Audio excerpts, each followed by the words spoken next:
அனைவருக்கும் வணக்கம் நண்பர்களே. தமிழ்நாடு ஆசிரியர் தேர்வு வாரியம் இன்றைக்கி புதுசாக ஒரு நோட்டிஃபிகேஷன் ஒன்று வெளியிட்டிருக்காங்க.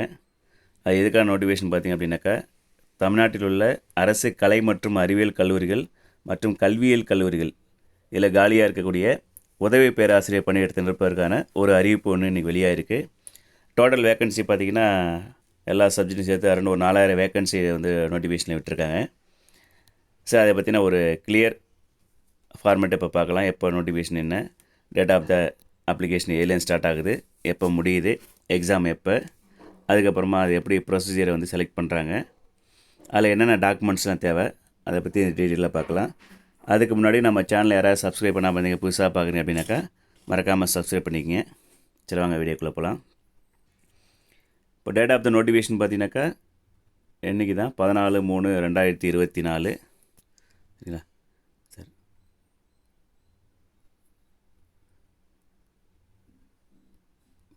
அதுக்கடுத்து நெக்ஸ்ட் பார்த்தீங்கன்னா இங்கே பாருங்கள், name of the post and scalp.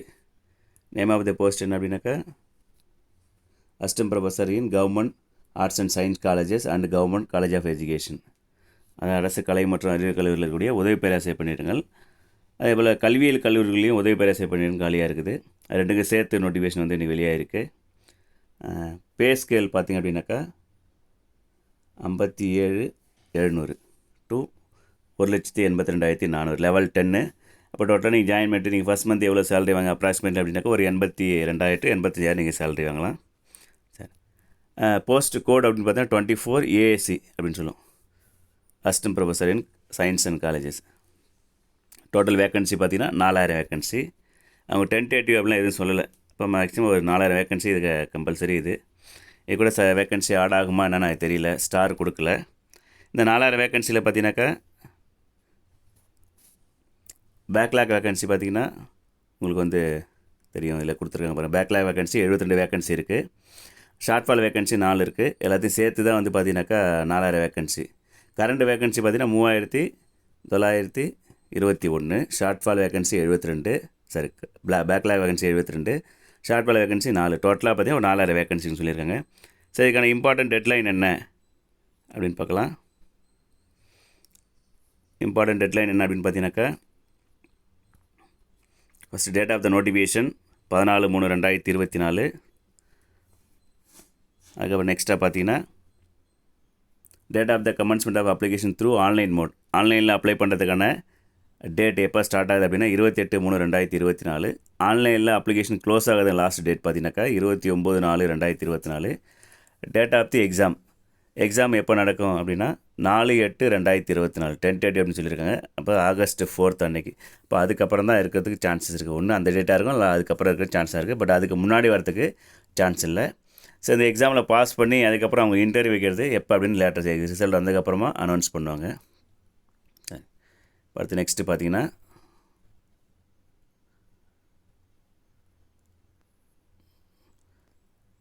Details of vacancy முன்னே சொன்னது தான். பேக்லாக் வேகன்சி 72, ஷார்ட்ஃபால் வேகன்சி 4, அப்புறம் டிஃபரெண்ட் எப்படி பர்சனுக்கான வேகன்சி பார்த்தீங்கன்னா 3%. அதுக்கடுத்து கரண்ட் வேகன்சி 3,921. டோட்டல் பார்த்தீங்கன்னா ஒரு 4000 வேகன்சி. சரி, இதில் சப்ஜெக்ட் வைஸாக எவ்வளோ வேகன்சி பார்க்கலாம். இது பேக்லாக் வேகன்சி டிஸ்ட்ரிபியூட் பண்ணி கொடுத்துருக்குறாங்க. அந்த 72 வேகன்சி ஒரு சப்ஜெக்ட் வைஸாக சப்ஜெக்ட் மேலே கொடுத்துருக்காங்க பாருங்கள். English, maths, statistics, physics, chemistry, botany, zoology, டோட்டலாக எத்தனை சப்ஜெக்ட் இருக்கோ வேகன்சி இருக்கோ அதுக்கான டீட்டெயிலும் கொடுத்துருக்காங்க. இது பேக்லாக் வேகன்சி. இப்போ கரண்ட் வேகன்சி அதை இங்கே பார்க்கலாம் வாங்க. சப்ஜெக்ட் வைஸாக கொடுத்துருக்காங்க பாருங்கள். பயோ கெமிஸ்ட்ரி அவங்களுக்கு பார்த்தீங்கன்னா 24 வேகன்சி.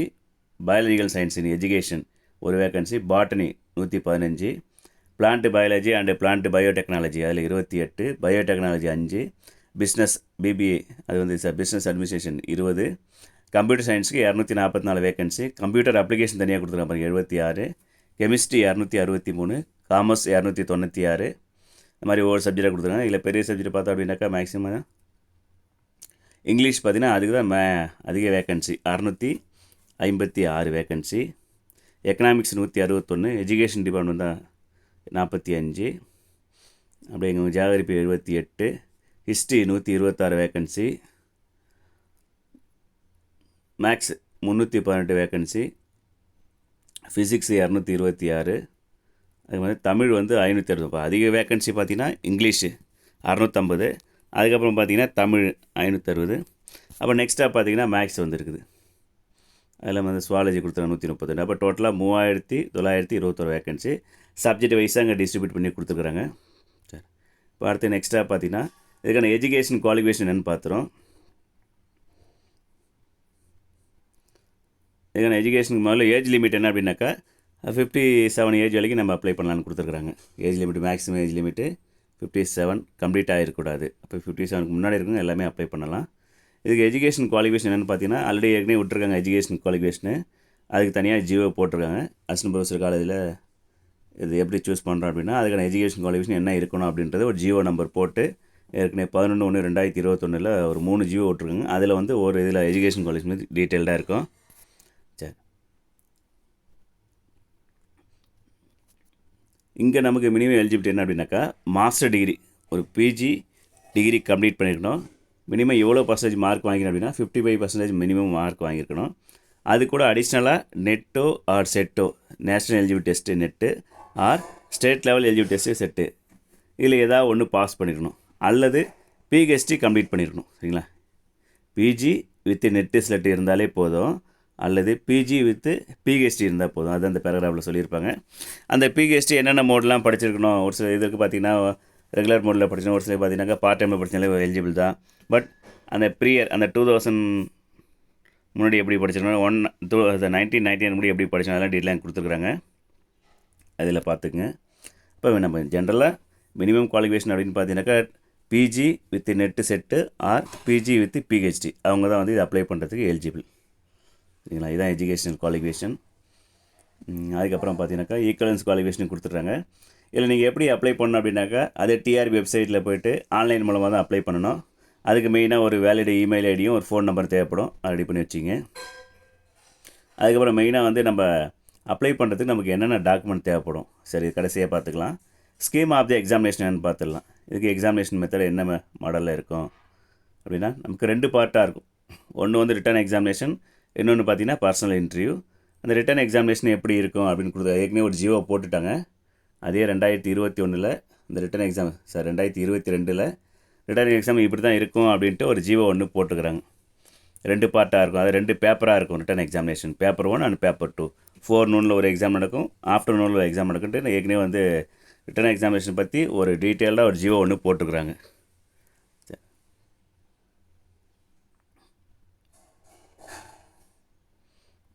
இப்போ அதுங்க டீட்டெயிலாக பார்க்கலாம் வாங்க. டோட்டலாக பார்த்தீங்கன்னா written examination post graduation PG லெவலில் எக்ஸாம் இருக்கும்.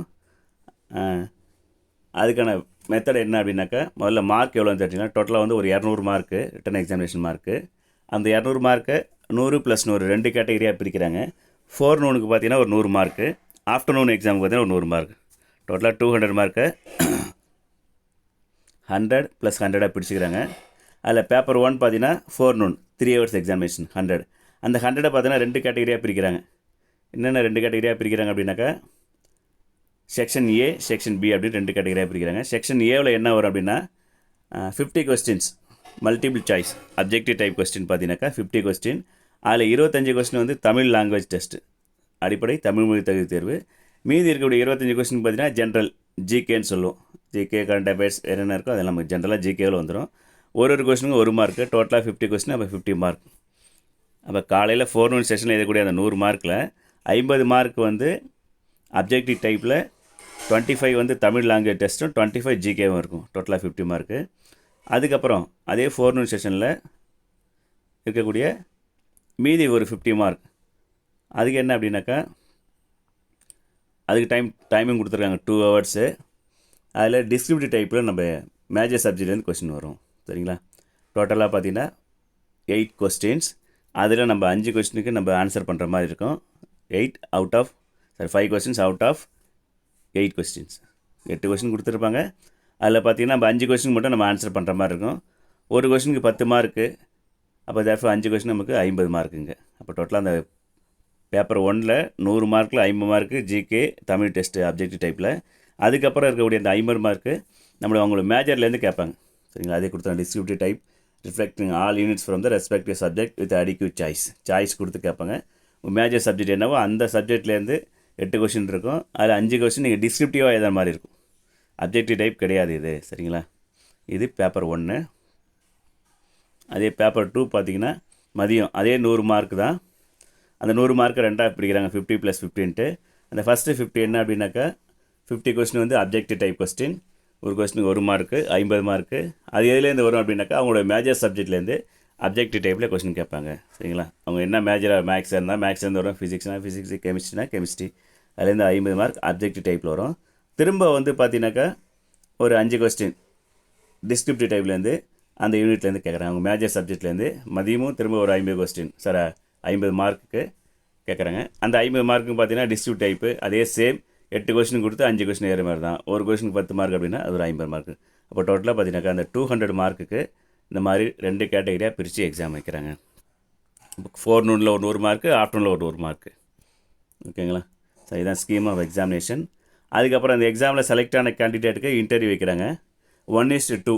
அதாவது if the vacancy is more then 5, 5க்கு மேலே வேக்கன்சி இருந்து அப்படின்னாக்கா எவ்வளோ நமக்கு வேக்கன்சி இருக்கோ இன்ட்டு 2, 1:2 ரேஷியோவில் கூப்பிட்றாங்க இன்டர்வியூக்கு. இப்போ 4000 வேக்கன்சினா 8000 பேர் கூப்பிட்றாங்க. இன்டர்வியூக்கு பார்த்தீங்கன்னா 30 மார்க்கு. அப்போ டோட்டலாக ரெண்டையும் சேர்த்து 230 மார்க்கு கட் ஆஃப் போடுறாங்க. சரிங்களா? சரி, இந்த 30 மார்க்கு எப்படி செலக்ட் பண்ணுறாங்க அப்படின்னாக்கா இந்த 30 மார்க்குக்கும் ஒரு ப்ரொசீஜர் கொடுத்துருக்காங்க. இன்டர்வியூவில் 30 மார்க் எதுலேருந்து கேட்பாங்க அப்படின்னா அவங்களுடைய கண்டென்ட், சப்ஜெக்ட் கண்டென்ட் என்னவோ அதுக்கு 9 மார்க்கு. சப்ஜெக்ட் கண்டென்ட் இருக்கு இல்லையா, ப்ரிப்பேர் பண்ணிட்டு இருப்பேன், அதுக்கு 9 மார்க்கு.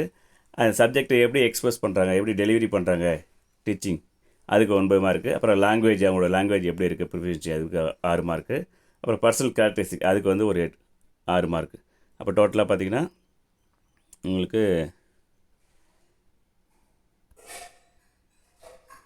30 மார்க்கு அந்த மாதிரி கிளாஸிஃபை பண்ணுறாங்க. சரிங்களா? இதான் வந்து இன்டர்வியூ கண்டக்ட் பண்ணுற மெத்தட். பட் இதில் கடந்த அதே 2022 ஒரு ஜிஓ ஒன்று போட்டிருக்காங்க. என்ன ஜிஓ போட்டிருக்காங்க அப்படின்னாக்கா தமிழ்நாட்டில் உள்ள அரசு கலை மற்றும் அறிவியல் கல்லூரிகள் மற்றும் கல்வியியல் கல்லூரிகளில் கௌரவ விரிவியாளர், கெஸ்ட் லெக்சர் சொல்லப்படுற கௌரவ விரிவியாளராக அவங்க பணியாற்றிருந்தாங்க அப்படின்னா, ஒர்க் பண்ணிகிட்டு இருக்காங்க அப்படின்னாக்கா, யூஜிசி குவாலிஃபைடோடு அவங்க ஒர்க் பண்ணிட்டு இருந்தாங்க அப்படின்னாக்கா அவங்களுக்கு இந்த 30 மார்க்லேருந்து ஒரு 15 மார்க் மேக்ஸிமம் கொடுக்குறாங்க. டீச்சிங் எக்ஸ்பீரியன்ஸுக்காக ஒரு 15 மார்க் கொடுக்குறாங்க. சரிங்களா? இப்போ நீங்கள் இன்டர்வியூக்கு 30 மார்க்கு, நீங்கள் வந்து கவர்மெண்ட் காலேஜில் ஒரு கெஸ்ட் லெக்சராக ஒர்க் பண்ணிட்டுருக்கீங்க வித் மினிமம் குவாலிஃபிகேஷன் யூஜிசி குவாலிஃபைடாக ஒர்க் பண்ணிட்டுருக்கீங்க அப்படின்னாக்கா, நெட்டு செலக்டோ இல்லை பிஹெச்டி முடிச்சு ஒர்க் பண்ணுறீங்க அப்படின்னா நீங்கள் ஒர்க் பண்ணுற இயருக்கு அப்புறமா, அதாவது மினிமம் குவாலிஃபிகேஷன் ஆனதுக்கப்புறமா நீங்கள் எத்தனை வருஷம் ஒர்க் பண்ணியிருக்கீங்களோ மேக்ஸிமம் 15 மார்க் கொடுக்குறாங்க. 1 இயருக்கு 2 மார்க் அப்படின்ற விதத்தில் ஒரு 7.5 வருஷம் ஒர்க் பண்ணியிருந்தால் போதும் 15 மார்க் கொடுக்குறாங்க.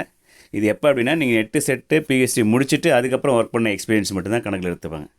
குவாலிஃபைடு இல்லாத எக்ஸ்பீரியன்ஸே எடுத்துக்க மாட்டாங்க. குவாலிஃபைடு ஆனதுக்கப்புறம் இருக்கக்கூடிய அந்த எக்ஸ்பீரியன்ஸ், அதுக்கு ஒரு ஜிஓ ஏற்கனவே போட்டிருக்குறாங்க. அந்த எக்ஸ்பீரியன்ஸ் எப்படி கால்குலேட் பண்ணணும் அப்படின்ட்டு அதை பற்றி இங்கே பார்க்கலாம். வாங்க, இங்கே கொடுத்துருக்காங்க பாருங்கள். For guest lecturer who have taught in government colleges, government college guest lecture work பண்ணியிருந்தாங்க அப்படின்னாக்கா 2 marks for each academic year. 11 month தான் நமக்கு மேக்ஸிமம் அங்கே ஒர்க் இருக்கும் அவங்களுக்கு. அப்போது ஒரு அகாடமிக் இயருக்கு 2 மார்க்கு. இப்போ மேக்ஸிமம் பார்த்தீங்கன்னாக்கா 15 மார்க் நமக்கு கொடுக்குறாங்க டீச்சிங் எக்ஸ்பீரியன்ஸ். அப்போ மொத்தமாக இன்டர்வியூவில் இந்த 15 மார்க் போயிடுச்சு அப்படின்னாக்கா மீதி இருக்கக்கூடிய 15 மார்க்குக்கு தான் வந்து அவங்களுக்கு இன்டர்வியூ நடக்கும். கெஸ்ட் லெக்சருக்கு, கவர்மெண்ட் காலேஜ் ஒர்க் பண்ணுற கெஸ்ட் லெக்சருக்கு மட்டும் ஸ்பெஷல் மார்க்கு இல்லை கொடுக்குறாங்க அந்த இன்டர்வியூவில். அது அந்த 30 மார்க்கில் தான் பிரித்து கொடுக்குறாங்க. அவங்களுக்கு 30 மார்க் இன்டர்வியூ நடக்காது. சப்போஸ் அவங்க கவர்மெண்ட் காலேஜில் கெஸ்ட் லெக்சராக ஒர்க் பண்ணிகிட்ருக்காங்க வித் குவாலிஃபைடோட மினிமம் குவாலிஃபைடோட ஒர்க் பண்ணிட்டுருக்காங்க அப்படின்னாக்கா அவங்களுக்கு வந்து எலிஜிபிள் இல்லை. இங்கேயே கொடுத்துருக்காங்க பாருங்கள். Teaching experience in government colleges as guest with university grants commission approved education qualification from the time to time post of sanction government. அப்போ அந்த டைமில் யூஜிசி குவாலிஃபைடாக ஒர்க் பண்ணுற கெஸ்ட் மட்டும் தான் இது பொருந்தும். சரிங்களா? இதுக்கு 15 மார்க் கொடுக்குறாங்க. சப்போஸ் வந்து 7.5 வருஷம் இருந்தால் போதும் இதுக்கு 15 மார்க். சப்போஸ் ஒரு சில கேண்டிடேட்டுக்கு 7.5 வருஷம் கம்மியாக இருக்குது, ஒரு 5 வருஷம் இருக்குது அப்படின்னாக்கா அப்போ அந்த 5 வருஷத்துக்கு எவ்வளோ மார்க்கோ 5 × 2 10 மார்க்கு. அப்போ அந்த 30ல் 10 மார்க் போயிடுச்சு அப்படின்னாக்கா மீதி இருக்கக்கூடிய 20 மார்க்குக்கு அவங்களுக்கு இன்டர்வியூ நடக்கும். அந்த இன்டர்வியூ ப்ராசஸ் வந்து அது இதிலே கொடுத்துருக்குறாங்க, கீழே கொடுத்துருக்காங்க பாருங்கள். 15 மார்க் நம்மளுக்கு மேக்ஸிமம். சப்போஸ் இங்கே கொடுத்துருக்காங்க இல்லைங்களா கீழே, இங்கே பாருங்கள். அவங்க வந்து 22 மார்க் அவங்க வந்து வைவா 8 மார்க் தான் அவங்க வச்சுருக்காங்க அப்படின்னாக்கா மீதி இருக்கிறதுக்கு 22 மார்க்குக்கு அவங்களுக்கு அந்த இன்டர்வியூ நடக்கும். இது அந்த ப்ரொசீஜர். இது ரெண்டுலேயும் செலக்ட் ஆனவங்களுக்கு தான் அப்புறம் பார்த்தீங்கன்னாக்கா ஃபைனல் லிஸ்ட்டு விட்டு போஸ்டிங் கொடுக்குறாங்க. சரி, இதில் என்னென்ன டாக்குமெண்ட் தேவைப்படும் அப்ளை பண்ணுறதுக்கு அப்படின்னா கிட்டத்தட்ட நம்ம நார்மலாக எல்லா எக்ஸாமுக்கும் தேவைப்படுற டாக்குமெண்ட் தான். 10th 12th, அதுக்கப்புறம் யூஜி, பிஜி, அதுக்கப்புறம் எம்ஃபில் இருந்தால் எம்ஃபில், பிஎட் இருந்தால் பிஎட், அப்புறம் எம்எட் எஜுகேஷனுக்கு, பிஹெச்டி, நெட்டு, ஸ்லெட்டு, என்னென்ன குவாலிஃபிகேஷன் இருக்கோ அந்த குவாலிஃபிகேஷன் சர்டிஃபிகேட்டு. அதுக்கப்புறம் நெக்ஸ்ட்டாக பார்த்தீங்கன்னா கம்யூனிட்டி சர்டிஃபிகேட்டு. அதுக்கப்புறம் பார்த்தீங்கன்னா Tamil medium candidate Tamil medium படித்தா அவங்களுக்கு ரிசர்வேஷன் இருக்குது. தமிழ் மீடியம் படித்தாங்க அப்படின்னாக்கா அதுக்கான சர்டிஃபிகேட் அப்லோட் பண்ணணும். வேறு எங்கே கவர்மெண்ட் இன்ஸ்டியூஷனில் ஒர்க் பண்ணிட்டுருக்காங்க அப்படின்னாக்கா அதுக்கு நோ அப்ஜெக்ஷன் சர்டிஃபிகேட் வைக்கணும். அதுக்கப்புறம் நெக்ஸ்ட்டாக பார்த்தீங்கன்னா நார்மலாக எல்லா எக்ஸாம்லையும் கேட்குறது தான் last studied contact, personal contact, அதுக்கப்புறம் அந்த டிரான்ஸ்ஜெண்டராக தான் அவங்களுக்கு ஐடி கார்டு, அதுக்கப்புறம் டிஃப்ரெண்ட் ஏபிள் பர்சனாக்க அவங்களுக்கான ஐடி கார்டு. நெக்ஸ்ட்டாக பார்த்தீங்கன்னா டீச்சிங் எக்ஸ்பீரியன்ஸ் அதுவும் கேட்டிருப்பாங்க.